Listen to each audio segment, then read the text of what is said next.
John Warkentin from Pano Bootcamp here. Today we're going to be talking about shooting and stitching panos using the Nodal Ninja travel pole and PTGui, and we're going to be using standard wide-angle lenses today. Now normally when we're shooting panoramas using these extendable monopods, or in this case the Nodal Ninja travel pole, we're usually using a fisheye lens on them. And the reason we use a fisheye lens is that we want to get the widest vertical field of view possible, basically right from the ground all the way up to the sky.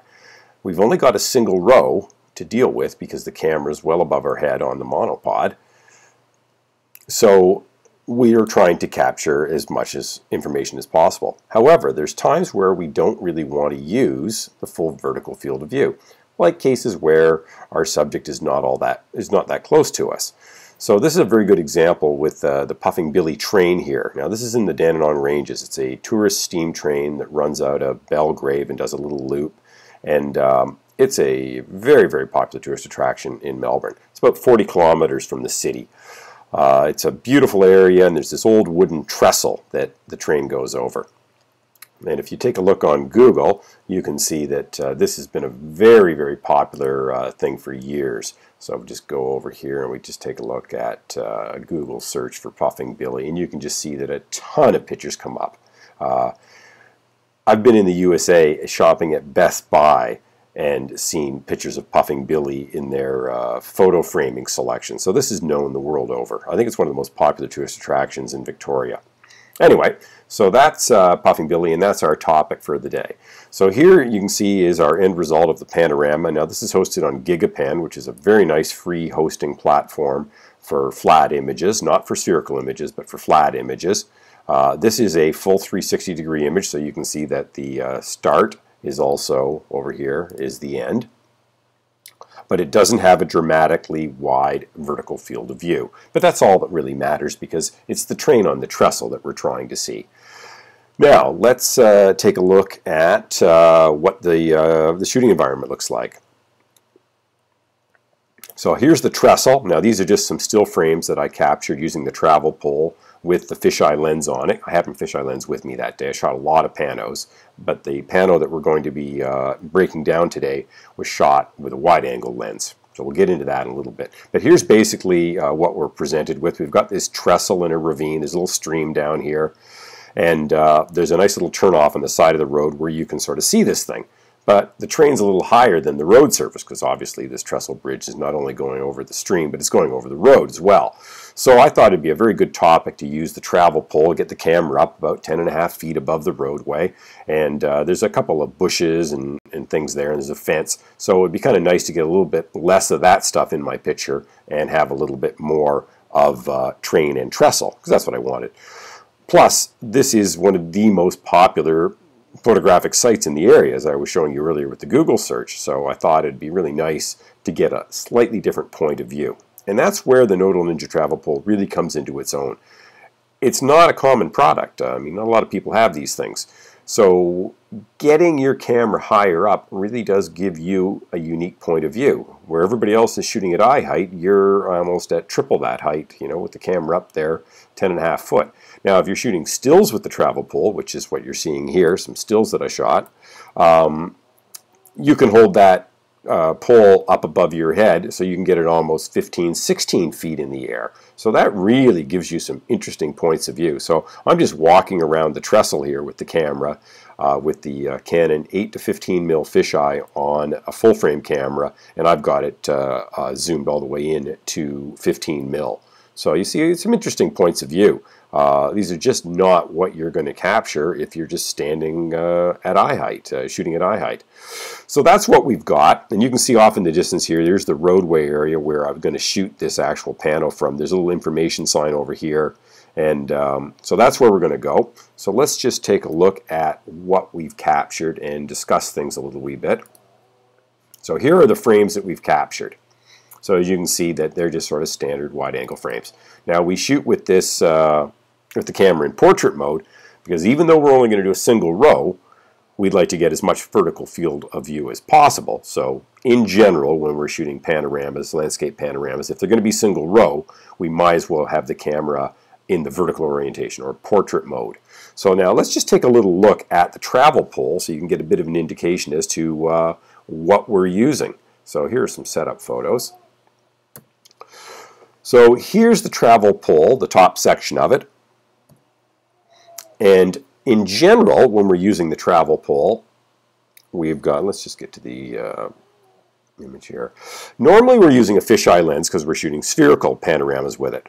And we might have a pano head mounted to the top of the travel pole with a fisheye lens. So we might have something like this. So here we have a small Nodal Ninja R1 pano head, which can be just mounted onto the top of the travel pole. So basically it can break off its general purpose rotator here. Now you don't need to have a rotator on the top of the travel pole, and ideally you want to keep your mass that's on the top of the pole to a bare minimum, because when something's 10 foot over your head, every ounce counts. So in general, when you're shooting with a travel pole, you'll want to use the camera without a grip. You might want to use your smaller digital SLR, not a big heavy Pro 1D series body, but maybe a 5D or a 7D series body if you're shooting Canon.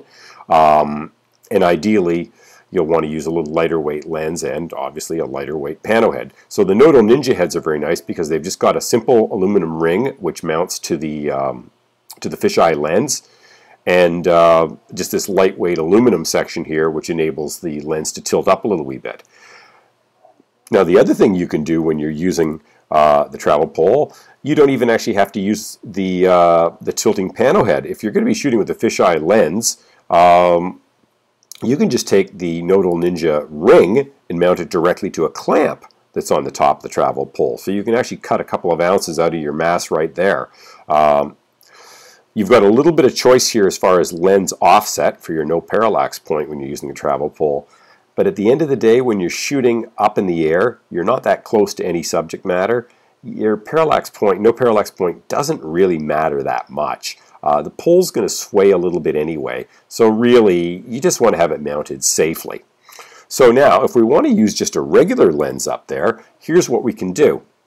We can get an L bracket for our camera, and then we can just clamp it directly to one of the Nodal Ninja rail clamps. So this gives us the option of mounting the camera either in vertical or horizontal orientation. And in this picture here you can see that I've got the Canon 17 to 40 mil lens mounted on the full frame Canon 5D. Now this is the lens we used for the Puffing Billy panorama. So that gives us some interesting options. As well, the Nodal Ninja travel pole has got a Rotator series that's normally used with it here. Let's just take a look at the website for Nodal Ninja. So here's the travel pole, and it's got 3 sections that break apart into, there's 2 halves which have 3 telescopic sections. But overall, this item's about 20 inches long when it's broken in 2. And when you finally get a camera and everything mounted to it, from ground to the lens is about 10.5 feet. So now here's what the pano rings normally look like in the Nodal Ninja line. And these are what you can use to put a fisheye lens up in the top of the travel pole.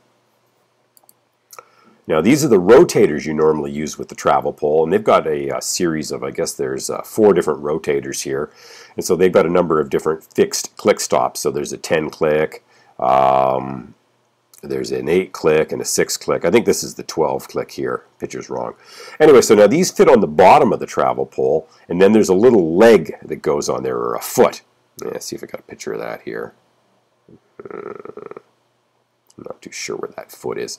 I can show you the foot over here in my other pictures. Here's the foot, and here it is on the ground. Now, this picture here shows the RD16 rotator. Now, this is not designed for the travel pole, but it can fit. You're basically using it upside down on the travel pole. You want to keep this one clean though, because this thing shouldn't get dirt. There's a lot of holes on it. You don't want to use this in a really dusty or sandy environment. But the advantage of using this with a travel pole is that you've got a lot of variable click stops. And when you're not shooting with a fisheye lens, you're using a standard lens, you're going to need tighter clicks. So when I'm out in the field using the 17 to 40 mil lens on the top of the pole, I might want from 8, 10, 12, or maybe even 16 clicks for a full rotation. So this gives me a lot of flexibility. If I use the fixed rotators, I might have to take them off and on and change them depending on how I'm shooting, and it might slow me down when I'm in the field.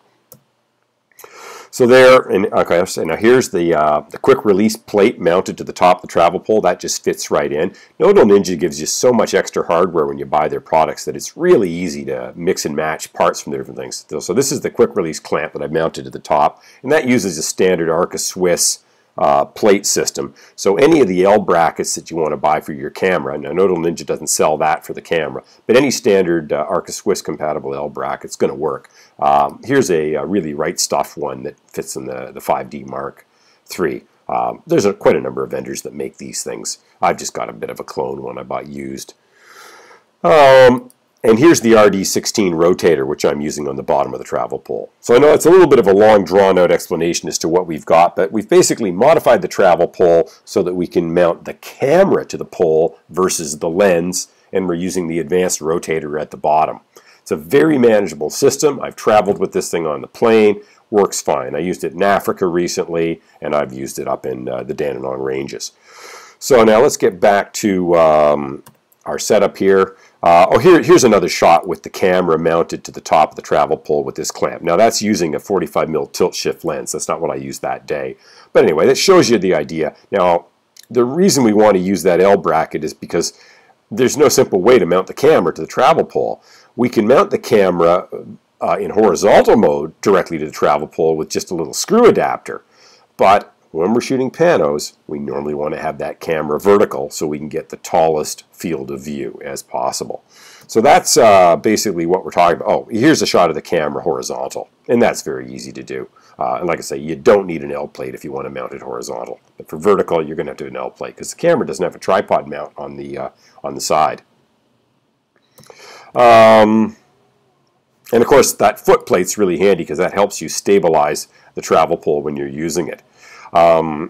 Now, the other little thing about using the travel pole I found is that there's a bubble level with it. I don't have a picture of that, unfortunately. I'll have to shoot some video of me actually in action with the travel pole. But what I do is I put my foot on the foot plate, and I extend the pole up, and the bubble level sits at about chest height, and it's just got on a little ring with a little screw tensioner on it.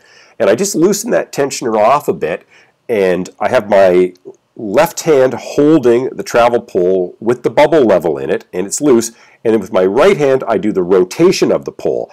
But what I do is I let the bubble level slip in my hand so that as I'm looking down at it, making sure that the pole is level, and obviously if the pole's level, then the nodal point's not swaying around as much as possible. Obviously, you know, this thing's 10 foot above your head. It wobbles a little bit, but you want to try to hold it as tight as possible. So you keep this thing in tight to your chest, you breathe nice and slow, it's like shooting a gun, and you just rotate it very carefully, keeping that bubble in the center. Now, if the wind's blowing, it's a little hard, but if you let the bubble rotate with the pole, your eyesight line to the bubble level changes, and thus you impart a little bit more air in it. So I just let it slip so that the sight line between my eyes and the bubble level isn't changing, even though I'm rotating the pole.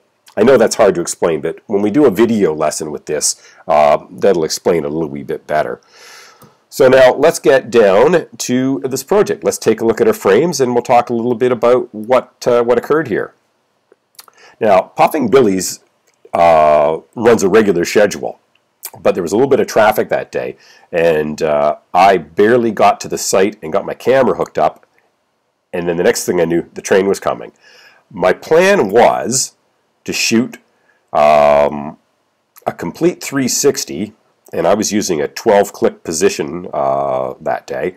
So my plan was to get there, find a good spot to shoot, choose a focal length, get my exposures, and shoot the complete trestle without any train.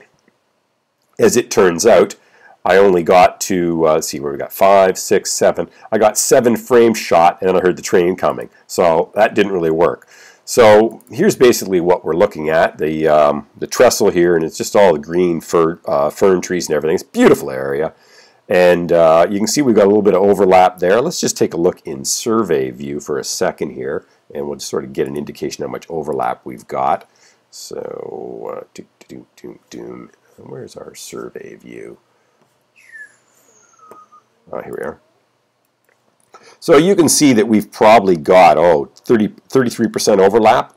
Now I wanted to make sure I had a lot of overlap that day because I just wasn't too sure how I was going to deal with the fact that this train was in motion. I've been wanting to shoot this panorama for years.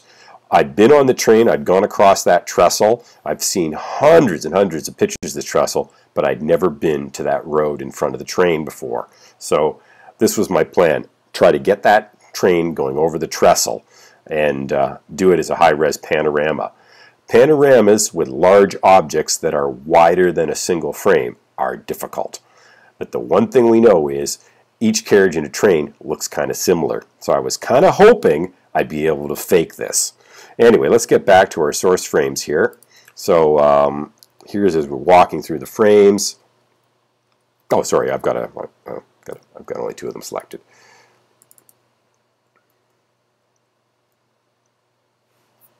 So here's our frames again.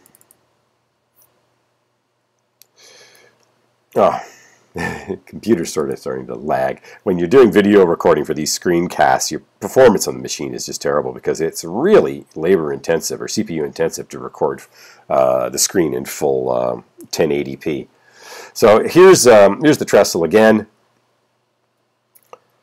And there's the last frame I got, and here's the train just coming in. So now what I'm trying to do is shoot as fast as possible.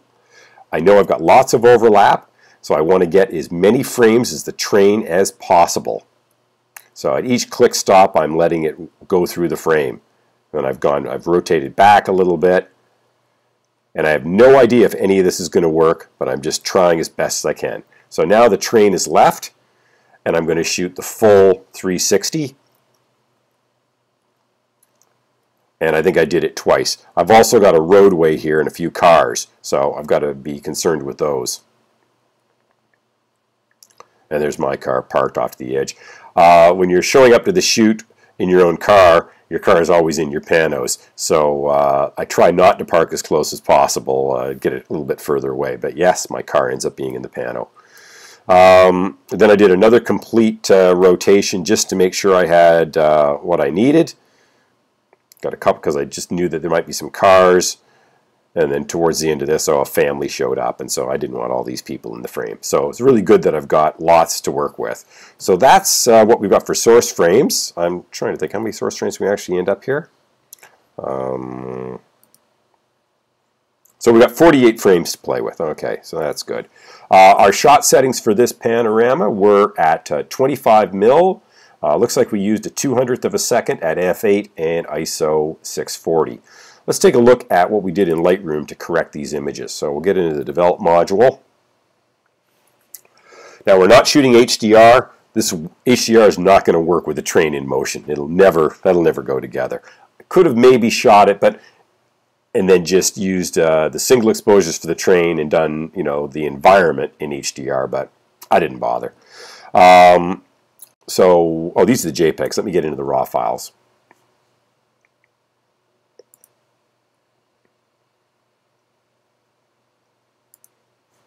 Okay, here's our raw files. Here's basically a good representative shot of the trestle, and we'll get into the Develop module here. Okay, now let's just take a look at the before and after of this.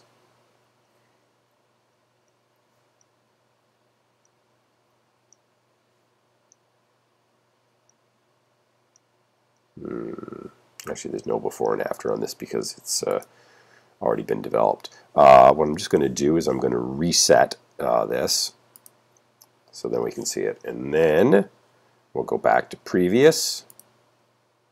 Then I think we can do the before and after now.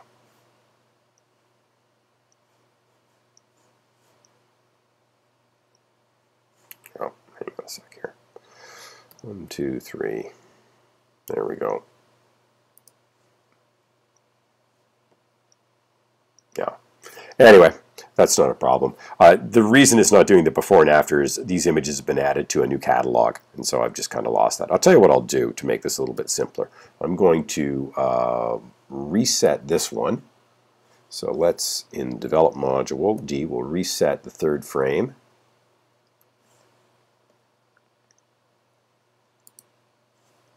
And and then we're going to go over to the fourth frame and we'll do that. And now in the grid, we'll select these two.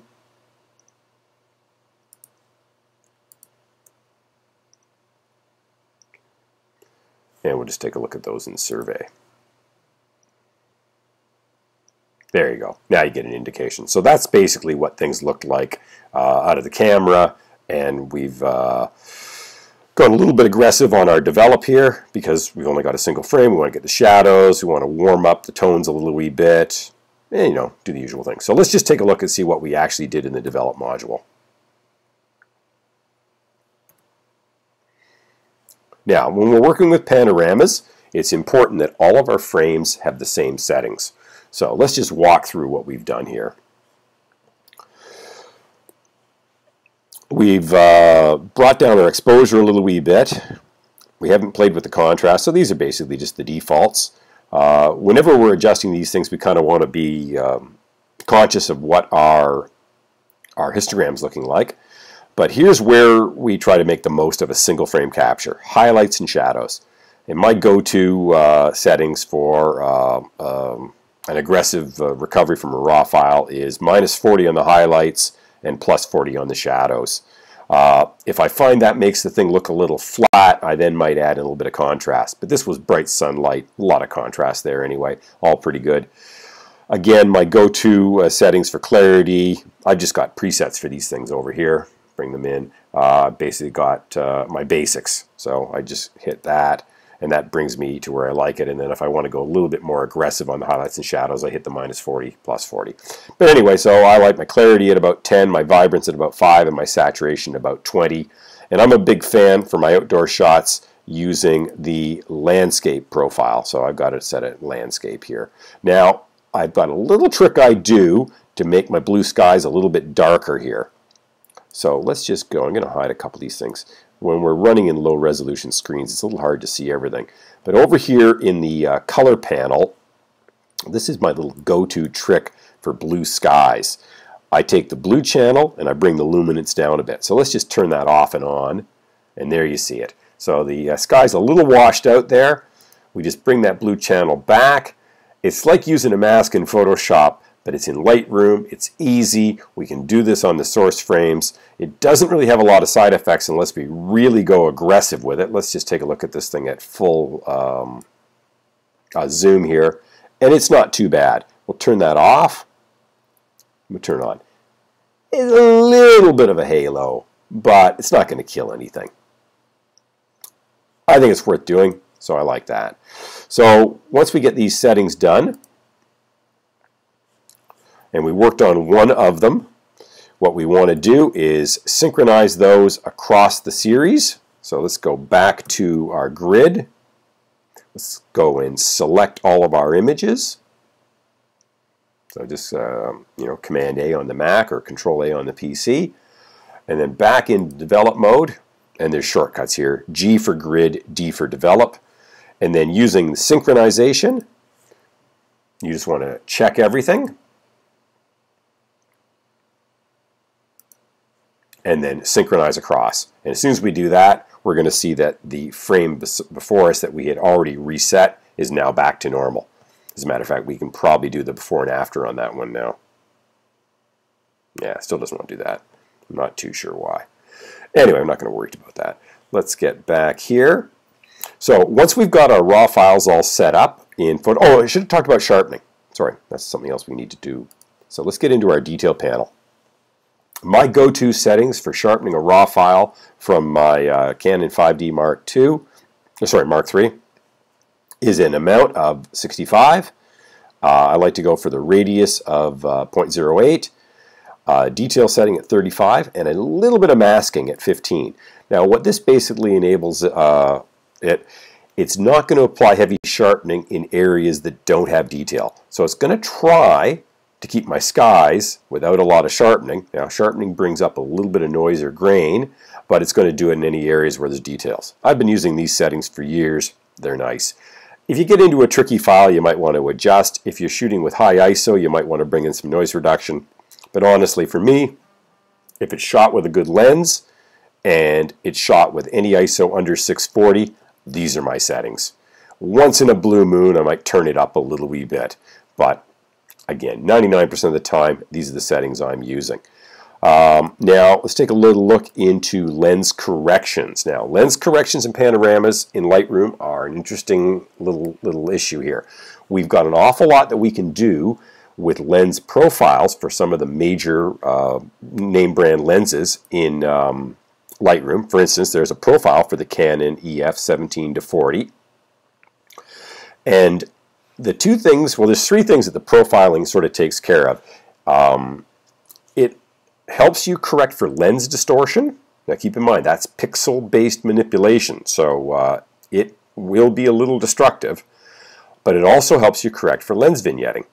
And vignetting is something that causes banding in our panoramas, and it's very noticeable in very even-toned skies. So we kind of want to correct for vignetting, but when we're doing panoramas, we don't want to correct for distortion in Lightroom.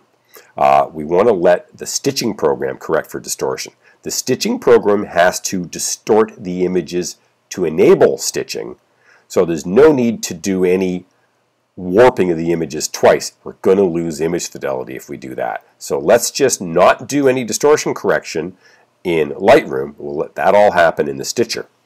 So let's take a look at our basic settings here. You can see that by clicking the Enable Profile Corrections button off and on, you can see how it corrects the vignetting in the corners, but I'm not doing anything with the distortion. Now, just out of curiosity here, let's go and actually set the distortion at 0, and you can see that there's ever so slight changes. Turn it off, turn it on. So there was obviously a little bit of barrel distortion in this lens. Anyway, so again, distortion off, vignetting yes. Now the other thing is chromatic aberrations. Now these show up as purple fringes in your pictures. Fisheye lenses are terrible for this. Canon L series lenses aren't too bad. This one's kind of medium. This is not the most current of the L series wide angle lenses. There are better ones available now. But if we zoom into the corners a little bit here, and we turn the fringing, actually zoom in a little bit, say 2:1 here. If we turn this off and on, we'll see the purple fringes coming in. Let's make it even, say 3:1 here. 3:1. So if we see over here, it's really bad in the edges of the frame. So there's our purple fringing, and it gets a little bit better as we turn it off and on. And even if we check this off and on, you can sort of see it happening here. The defaults out of the box aren't bad. So that's all I've used here. Now here's the other thing which is really nice about a panorama when you're working with a lens that maybe doesn't have the sharpest edges. And that's this lens, for example. If your lens is soft in the edges, well, when you're using a panorama, at any of the frames that are in the middle of the panorama, because you've got overlapping content, you're not using the edges. So you can actually get away with using relatively low quality lenses, yet still produce exceptionally sharp panoramas, because the meat of your panorama is all from the center of the lens. So what you need to take out of this is, if you've got a terrible lens that just isn't sharp, like some maybe 18 to 55mm kit lens that's worth, comes for free with the camera, stop down to f8 or f11. That lens is going to be pretty sharp in about 50% of the center, so shoot with a little bit more overlap. Instead of buying a $2,000 lens, use the lens you've got. Just know its limitations, and you can still produce some beautiful work with it.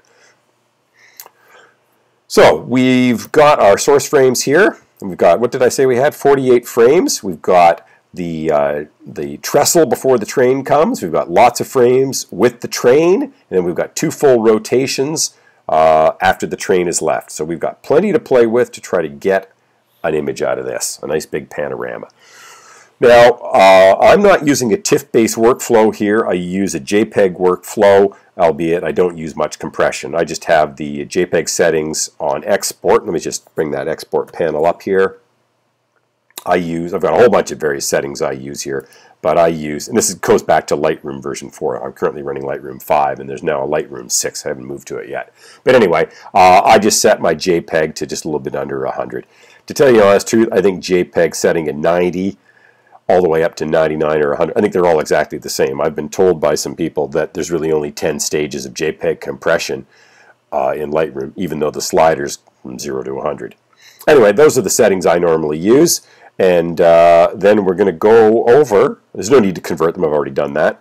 We're going to go over to PTGui. So let's just hide Lightroom for now, and we've already looked at all those things. Let's just hide Chrome, and let's go over to PTGui here. Okay, if there's nothing launched, let's take a look at our files. So here's our project here. Here's all of our JPEGs out of the camera. So let's just start. We'll bring these up in thumbnail view. Let's take a little look. We'll make this a bit larger so we can see what we're doing.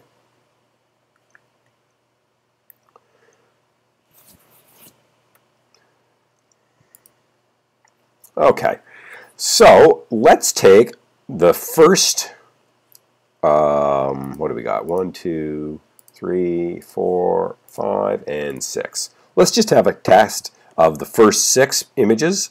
Now these are before the train arrived. Let's drag and drop those into PTGui. Let's just see how they work. So when you get back from a panoramic shoot, the very first thing you want to check out is, do the frames align? Does it look like you've got the basics of a good project? So right off the bat, this is just going to be a panorama of the trestle. No train. It's not what our end game is, but this is going to tell us if we've got what we need to make this project work. So the first thing we've done here is we've gone from simple mode over to advanced mode in PTGui, and we've dragged them all in. From there, all we've got to do is hit Align Images, and that's going to tell us whether things are going to work or not. So it goes through, it analyzes the images, it uses the control point generator to put control points in adjacent frames. Now, if you've watched some of the previous bootcamp videos I've done, you'll know that I let PTGui create tons of control points per frame set. I think the default when you first install the program is something like 10 or 20. I've got it set for 200. The reason I use so many is because I want to get a very accurate stitch, and the more points you throw at the problem, the better your statistical averages are going to be for the lens settings and everything it does when it produces the stitch. So the computer's fast, it can generate all the control points you need. Back in the old days when these things were so slow, it might have taken you an hour to stitch a 5-frame Pano. This is like 15 years ago. But now everything's nice and fast and it all works. So here's what we've got. It's looking pretty good. Our control point generator has shown that we've got a maximum error of about 12 pixels. Let's go over here to the optimizer, get into advanced mode. Normally it has one image completely locked. We've got to have one of these things unchecked, but normally I like everything checked, and I'll just lock the yaw for, say, the middle frame. So let's re-optimize the project again, and we'll take a look at our stats. Average control point distance, 3 pixels. That's right on the money. If we're seeing 3 pixels from something shot on the pole, we're doing great. And keep in mind, this lens is not anywhere near the nodal point. I would venture to say that this lens is 15 centimeters, if not 20 centimeters off the nodal point when I've got it up on the pano head, on the travel pole. So if I'm seeing an average control point distance of 3 pixels, I'm happy. The maximum, these are statistical outliers. There's leaves on trees, the wind's blowing. There's a lot of reasons why there's going to be some higher ones. They're easy to get rid of, but honestly, I don't even need to concern myself right now with these. Let's take a look at what the control points are looking like here. So let's bring up some frames. We've got nice big clusters. Our outliers are going to be these ones up in the trees here, because those are the things that are going to move. Let's just walk through. We hold down on the Mac the Command and Alt and use the left and right arrow keys, and we can just walk through our sets. All looking good. Obviously between 6 and 1 there's no control points because those are the ends of the panoramas. So that's really good. I'm very happy with what I'm seeing there. So we know what we've got. Now if we're going to just take a look at the Create Panorama tab here, that's going to give us a panorama that's about a little less than 16,000 pixels wide. That's a nice big panorama. So we're sitting pretty here. 16,000 pixels wide.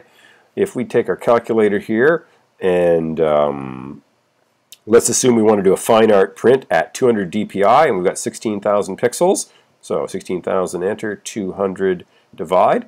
That's good for an 80-inch print. That's a nice large print. So we've got lots of details. And that's what panoramas are all about, going wide, you know, getting more pixels, being able to deliver a picture which is better than anybody else can shoot because we're building up our resolution with more frames. So let's cancel out of that, and let's take a look at the full sphere. So not sphere, the full panorama that I want to work with. So we get back to our settings here, our thumbnails. Now, my plan of attack for this panorama is to do a full 360 with the train. So what I want to do is get 12 images that are going to make up the panorama without the train, and then add in the pictures with the train. So I've already got a couple projects organized here, so let's, because obviously I did this way back in January when I shot it, let's open up the project that we're going to work on here. So this is the one. So I've got, it's called Pano 3 frames with train. So let's open this one up.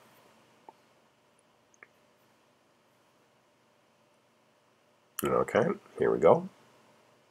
And then I'll just walk you through this.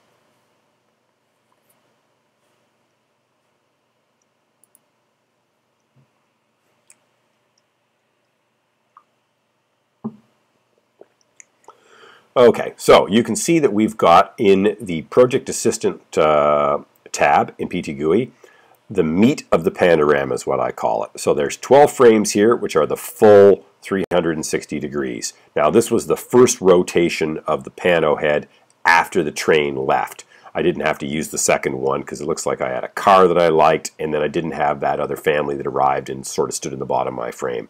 And then it looks like I've grabbed I've got 5 frames of the train here. So I've already gone through these, sorted through them, and figured out what I think I'm going to use. So here is the way I've got this project set up. These are the trains for the frame, the frames for the train that I'm going to use. So let's go into the Create Panorama tab in PTGui, and you see that I'm only going to use 3 of them, although I've put 5 in. So frames 0 to 11 are the meat of the panorama. Frames 13, 14, and 16 are my extra train. So let's just turn those off and take a look at what we've got here. So there is, I've got a mask set up here, so that's fine, no big deal. So here's basically what the basics of the panorama are. So let's take a look at what the mask here, there's a bit of a hole, so we know that we've used our mask. So we've got in the mask tab, let's walk through these. Okay, there we go. So there's a mask in frames 1 and 2. And it looks like I've also masked out the stream in the bottom here. So now, by putting red in a frame, in a mask, I'm telling the blender, and I'm going to use SmartBlend on this job, I'm telling the blender, don't use these sections. So the reason I've masked these sections here is because I'm going to use the frames with the train to fill in here. And we're going to let SmartBlend do all the heavy lifting. So here's what we've got. As we get down to here, let me just make this a little bit smaller so we can see what we've got. Let's go into the Create Panoramas here. Now this is a little hard because we don't have enough resolution on the screen. Let me bring this down to about here. So as we add in the frames, so there's frame 16 added in, and we said we're going to use frame 16, 14, and 13, was it? Or was it 12 and 13? Or was it 11? Can't remember. Maybe it's that. Let's just go here, and we're going to bring in the same project again. Make sure we know we have our settings. There we go. So let's just, don't save, we'll bring that in. 14, 16, and 13 is what we're using. Okay, that's good. So, and as we turn on all the other frames, we see how it all sort of comes together.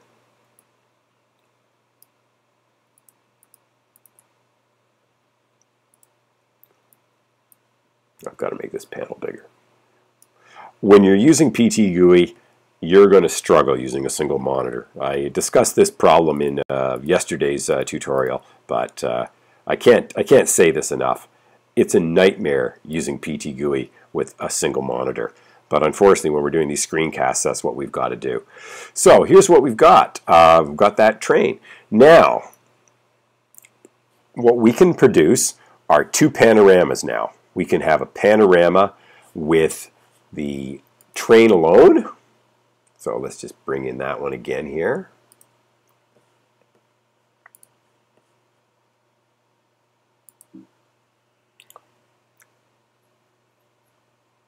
Which is this one.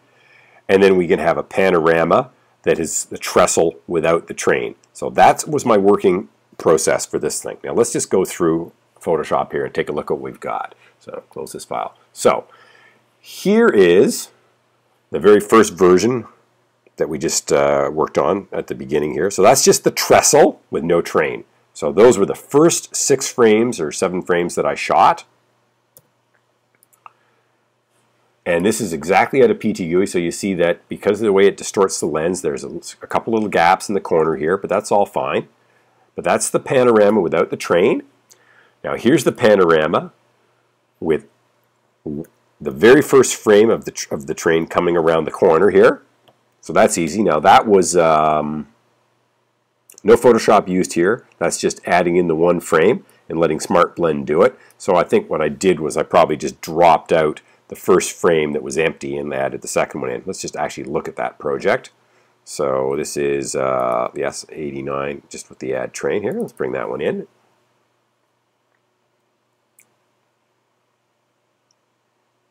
Okay, here you go. So you can see that we've got the first 6 frames here, and then there's frame 7 added in. So right there.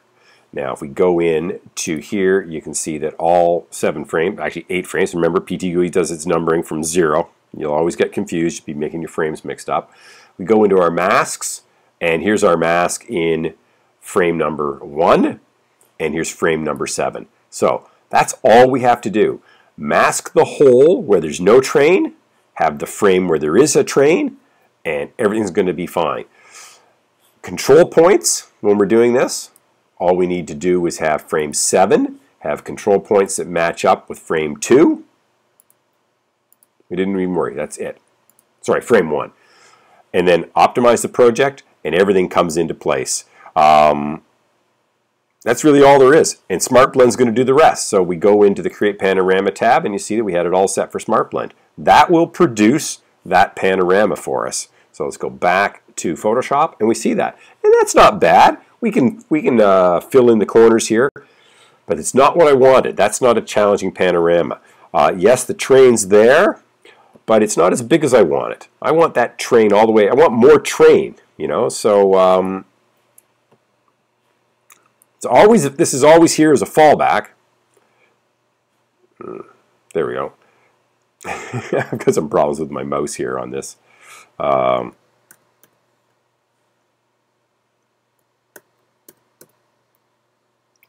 on, just hold tight. Photoshop's doing some silly things here. Zoom out. Here we go. Zoom in. There we go. There's our train.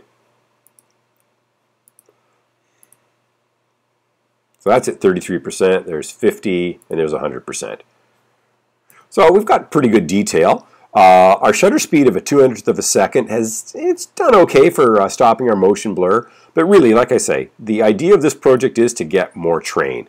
So let's not worry about this panorama. So empty trestle, that's not going to get any more work done. Empty trestle with one carriage coming around the corner, that's not what we want. So now let's take a look. There we go. That's the final one, sort of coming ahead here. So here is our 12 frame panorama.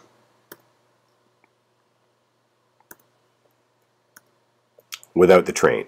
So that's what our starting case is. So that's easy. So that's basically, we get into PTGui here, and we'll open up our project again. So that was the 3 frame one here. Yes, don't save.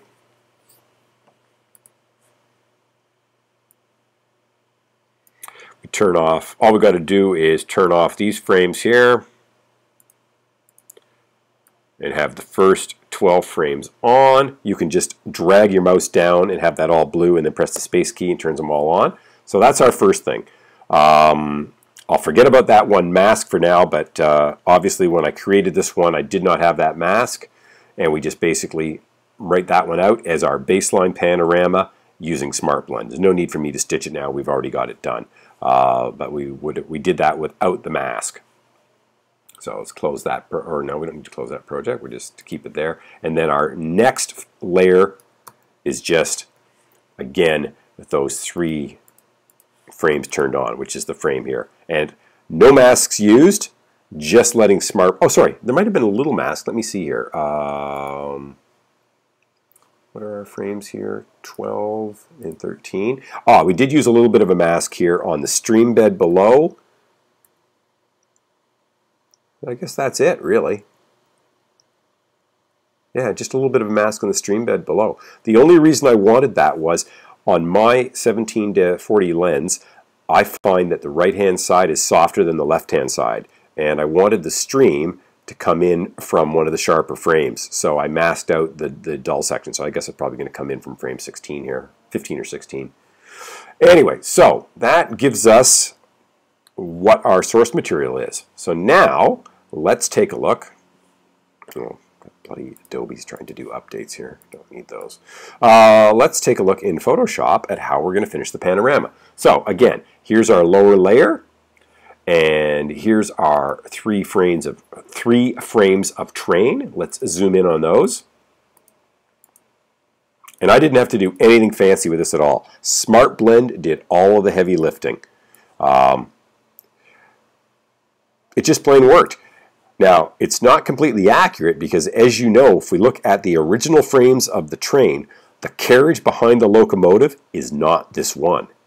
But if you didn't see the original frames, you wouldn't know. So let's take a look here, and here is the locomotive. So there was a carriage that actually didn't have any people in it behind the locomotive. And then the people come in a little bit later. And here we go. So I'm really faking reality here, but it's a train. All the carriages look the same. If you weren't there, you wouldn't really notice it. As a matter of fact, some of these carriages might even be too long. But this is what we've got. SmartBlend has done a pretty good job of blending this in here. So here we have our now fake train. This train might even actually be longer than it really was. I can't really remember. But we've got enough train going across the trestle that it's a point of interest. We've got lots of good smoke here. We've got our trees. It's just perfect. So now all we've got to do is lay this train into the other baseline panorama. And so here we go. This is how we do it. So here's our baseline panorama. And it looks like I've got the one with the original version of the train coming around the corner. Now I've used this one because I wanted to get a little extra smoke. I love all that, all the smoke and steam from the steam train. So this is the original 12 frames without any of the extra frames in it, and then that frame 7 from earlier in the process. So let's go back to here, and I'll show you exactly what that is then. So we'll turn it on. So we go back to Create Panorama here. Let's turn these ones off. So here's our original here, and there's our little hole, and I'm pretty certain all we've got to do is turn on frame 12. Frame 12 does it. So that's our baseline panorama. So it's very similar to the first one, which was just the smaller section, the one that only went from to about here and started here. So SmartBlend's done everything we need. So this is our baseline single bit of train here coming around the corner version. So we've always got this as a fallback in case the other one wasn't going to work, but I think we've already established the one with more carriages is going to work. So that's our baseline layer. So here it is in Photoshop. There we go. That's our baseline layer. And turn that layer off. And here is our 3 frames out of SmartBlend as the second layer. Now, because these layers were all aligned in PTGui, when I put them into Photoshop, they are going to be aligned. So let's go here and we turn on the bottom, and if we change the opacity of this upper layer, now we see the trestle coming in from behind it. And everything's basically aligned perfectly. That's all we need to do. So we keep that at 100%, and the magic is going to occur with the mask, and that's here. So you can see exactly what I've done with my mask. And when I turn the bottom layer on, everything comes together. So you see that I used a little bit of the smoke from when the train was earlier in the process. So that smoke is not from this area here. So I'm just adding a bit more to it. The smoke looks nice with the trees. And I've got the steam here. And it's very easy to get in here. I'll just show you how we paint this mask. So we select it, and we just grab a paintbrush here. If I do some erasing, I'm going to get some more mask. And if I do some painting, I'll get less mask. So if we grab our paintbrush here, and we make it a little larger in diameter. And is it feathered? It's hard. Let's make sure it's feathered. And if we go over to here and do a little bit of painting, we'll see that the carriages disappear. That's exactly what happens.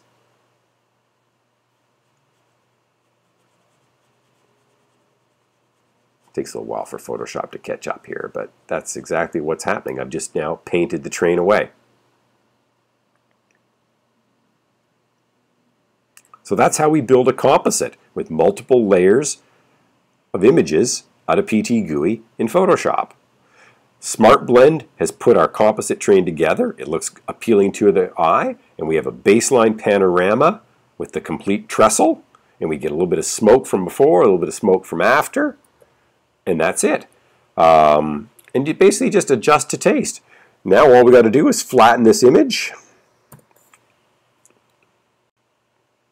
and we've got a finished file. And here's our finished file. There we go. I guess the other thing I needed to point out is we get a little bit of stuff at the top and bottom sometimes on these things.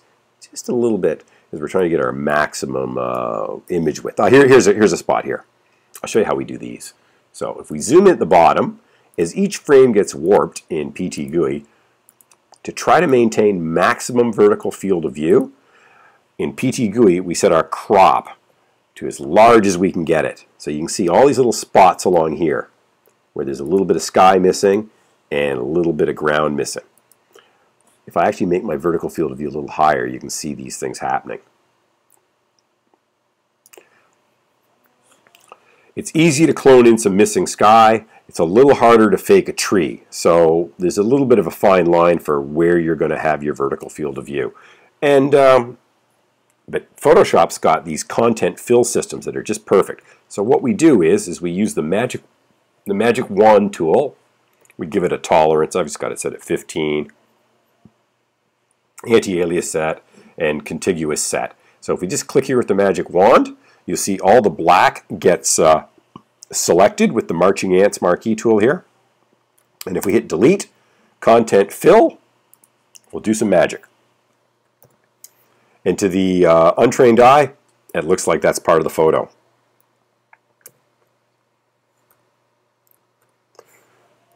So off and on, really easy. So that's all we do to fill this in. In the old days, before there was content fill, we'd have to use the clone tool to get in here. I'll just show you how we use the clone tool to do this. Just grab some content up here, set the source, do something like this.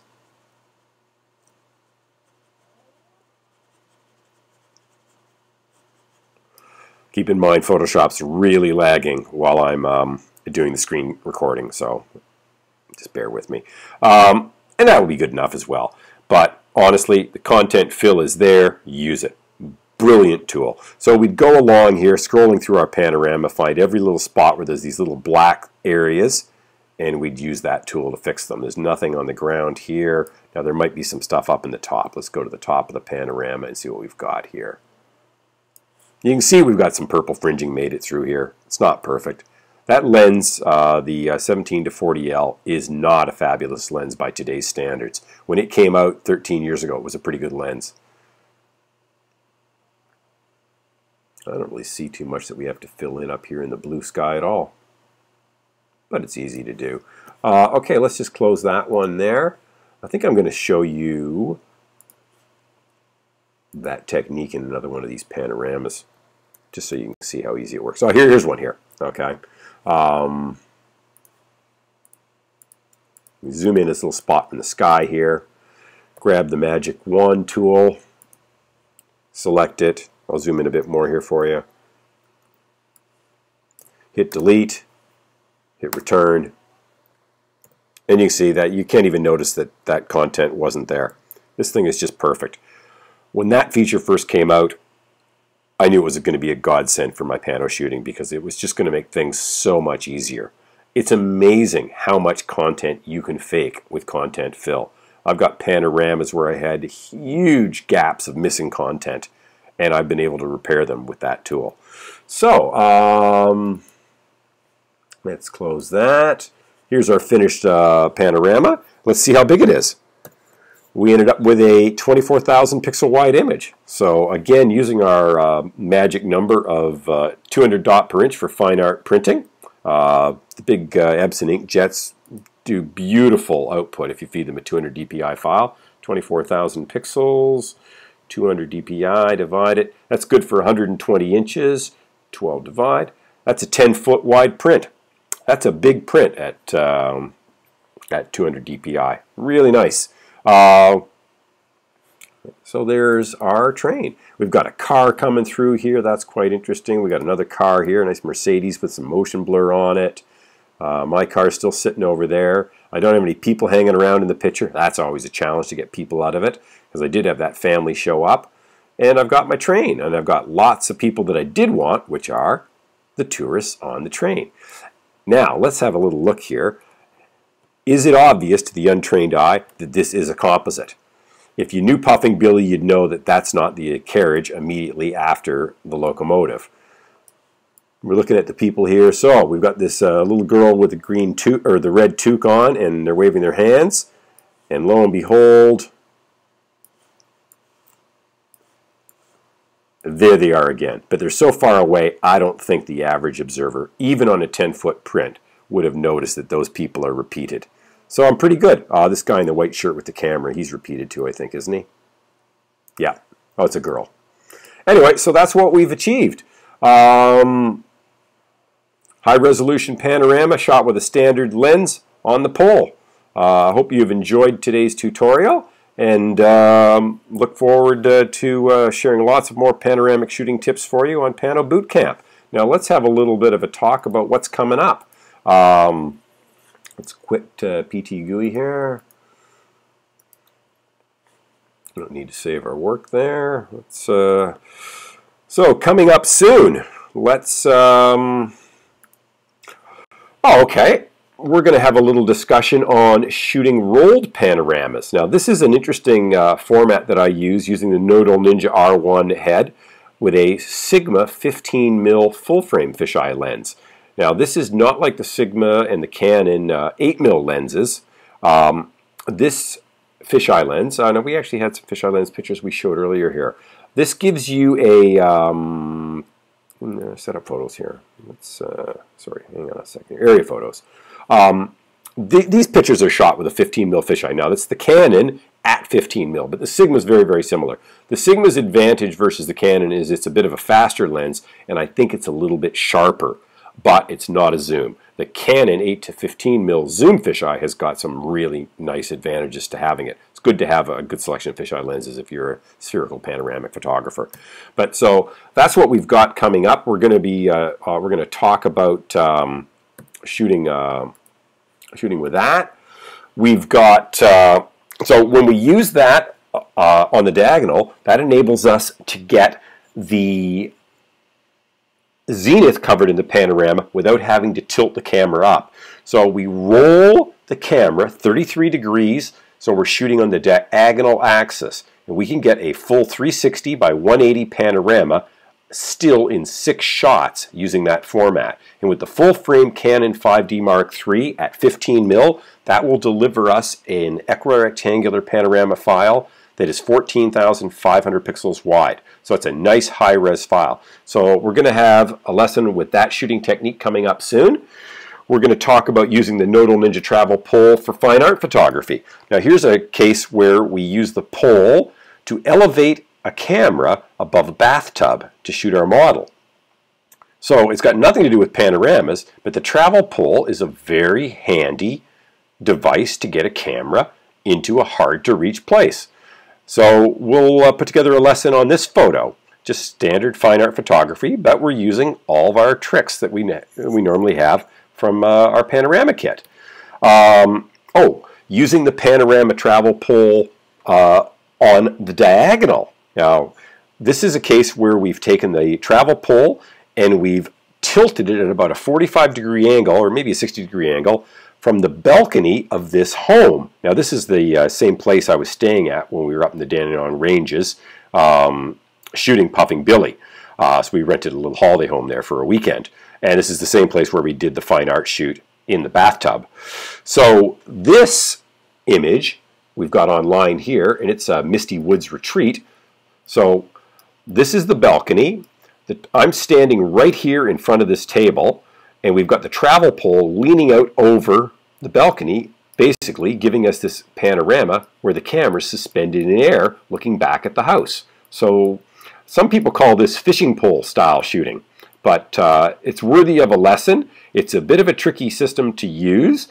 You've got to have some patience. You've got to be very careful you don't drop the gear off the balcony, but it's a topic that's coming up that we're going to discuss. Let's get back to Lightroom here. What else have we got coming up? Oh, we've got a high-resolution pano shot on the sandbar in Perth that we're going to talk about. This is using another one of Nodal Ninja's products. It's the Mark II high-resolution Gigahead. Here's it. Beautiful piece of kit with the, what camera am I running here? I think that's the full-frame Canon 5D with a 70 to 200 mil lens. So we'll discuss how we did a high-resolution picture that day out on the sandbar. And another one that we've got coming up is a Perth panorama that we shot from Kings Park looking back at the Central Business District. And this one is shot with the Canon 300mm f4 prime lens on the Canon 7D. Very high resolution shoot. Haven't actually finished the full version of that, but that's coming up soon.